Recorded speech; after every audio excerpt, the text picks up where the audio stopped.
ಅಹಮದಾಬಾದ್ನ air India ವಿಮಾನ ಪತನ ಸಂಬಂಧಪಟ್ಟಂತೆ ವಿಮಾನ ಅಪಘಾತ ತನಿಖಾ ಬ್ಯೂರೋ ತನಿಖೆ ನಡೆಸಿ 15 ಪುಟಗಳ ಪ್ರಾಥಮಿಕ ತನಿಖಾ ವರದಿಯನ್ನು ನಾಗರಿಕ ವಿಮಾನಯಾನ ಸಚಿವಾಲಯಕ್ಕೆ ಸಲ್ಲಿಕೆ ಮಾಡಿದೆ. ಇನ್ನು ತನಿಖಾ ವರದಿಯ ಪ್ರಕಾರ ಲಂಡನ್ಗೆ ಹೊರಟಿದ್ದಂಥ ವಿಮಾನ ಟೇಕ್ ಆಫ್ ಆದ ಕೆಲವೇ ಸೆಕೆಂಡುಗಳಲ್ಲಿ ವಿಮಾನದ 2 ಎಂಜಿನ್ಗಳು ಸ್ಥಗಿತಗೊಂಡಿದ್ದೇ ಪತನಕ್ಕೆ ಕಾರಣವಾಗಿದೆ. ಇನ್ನು ಇಂಧನ ಪೂರೈಕೆ ಸ್ಥಗಿತವಾದ ಕಾರಣ ಎಂಜಿನ್ಗಳು ಸ್ಥಗಿತವಾಗಿದ್ದು ಎನ್ನಲಾಗಿದ್ದು, ಈ ಕುರಿತು ಪೈಲಟ್ಗಳು ನಡೆಸಿದ ಕೊನೆ ಕ್ಷಣದ ಸಂಭಾಷಣೆ ಕೂಡ ಲಭ್ಯವಾಗಿದೆ. ಇನ್ನು ಎಂಜಿನ್ ಸ್ಥಗಿತಗೊಂಡಂತ ಪೈಲಟ್ ಮತ್ತು ಸಹ ಪೈಲಟ್ ನಡುವಿನ ಸಂಭಾಷಣೆ ಕಾಕ್ಪಿಟ್ ವಾಯ್ಸ್ ರೆಕಾರ್ಡ್ ನಲ್ಲಿ ದಾಖಲಾಗಿದೆ. ಅದರ ಪ್ರಕಾರ ಪೈಲಟ್ ಸುಮಿತ್ ಸುಬರ್ವಾಲ್ ಸಹ ಪೈಲಟ್ ಆದಂತಹ ಕ್ಲೈವ್ ಕುಂದರ್ ಅವರ ಬಳಿ ಅಂದರೆ ನೀವು ಯಾಕೆ ಕಡಿತಗೊಳಿಸಿದ್ದೀರಿ ಎಂದು ಕೇಳಿದ್ದಾರೆ. ಎಂಜಿನ್ಗೆ ಇಂಧನ ಪೂರೈಕೆ ಸ್ಥಗಿತಗೊಂಡಿದ್ದನ್ನು ಉದ್ದೇಶಿಸಿ ಸುಮಿತ್ ಸುಬರ್ವಾಲ್ ಹೀಗೆ ಹೇಳಿದ್ದಾರೆ ಎನ್ನಲಾಗಿದೆ.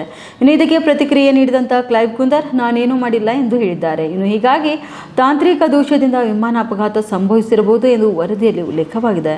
ಇನ್ನು ವಿಮಾನ ಅಪಘಾತ ತನಿಖಾ ಬ್ಯೂರೋ ವರದಿಯ ಪ್ರಕಾರ ಟೇಕ್ ಆಫ್ ಆದ ಕೆಲವೇ ಸೆಕೆಂಡುಗಳಲ್ಲಿ ವಿಮಾನದ 2 ಎಂಜಿನ್ಗಳು ಇದ್ದಕ್ಕಿದ್ದಂತೆ ಆಫ್ ಆಗಿವೆ. ಇದರಿಂದಾಗಿ ವಿಮಾನ ಅಪಘಾತಕ್ಕೀಡಾಗಿದೆ ಎಂದು ತಿಳಿದು ಬಂದಿದೆ. ಇನ್ನು ಏರ್ ಇಂಡಿಯಾ ಬೋಯಿಂಗ್ 787-8 ವಿಮಾನ ಜೂನ್ 12ರಂದು ಅಹಮದಾಬಾದ್ನಿಂದ ಲಂಡನ್ ಗ್ಯಾಟ್ವಿಕ್ಗೆ ಹೊರಟು ಟೇಕ್ ಆಫ್ ಆದ ಬೆನ್ನಲ್ಲೇ ಎಂಜಿನ್ಗಳ ಇಂಧನ ಸ್ವಿಚ್ಗಳು ಇದ್ದಕ್ಕಿದ್ದಂತೆ ರನ್ನಿಂದ ಕಟ್ ಆಫ್ಗೆ ಬದಲಾಗಿದ್ದವು. ಈ ಘಟನೆ ಕೇವಲ 1 ಸೆಕೆಂಡ್ ಅಂತರದಲ್ಲಿ ಸಂಭವಿಸಿತ್ತು. ಇನ್ನು ಇದರಿಂದಾಗಿ ಎಂಜಿನ್ಗೆ ಇಂಧನ ಬರುವುದು ನಿಂತು ಹೋಗಿ ಎಂಜಿನ್ ಆಫ್ ಆಗಿದೆ ಎಂದು ಪ್ರಾಥಮಿಕ ತನಿಖಾ ವರದಿಯಲ್ಲಿ ಉಲ್ಲೇಖ ಮಾಡಲಾಗಿದೆ.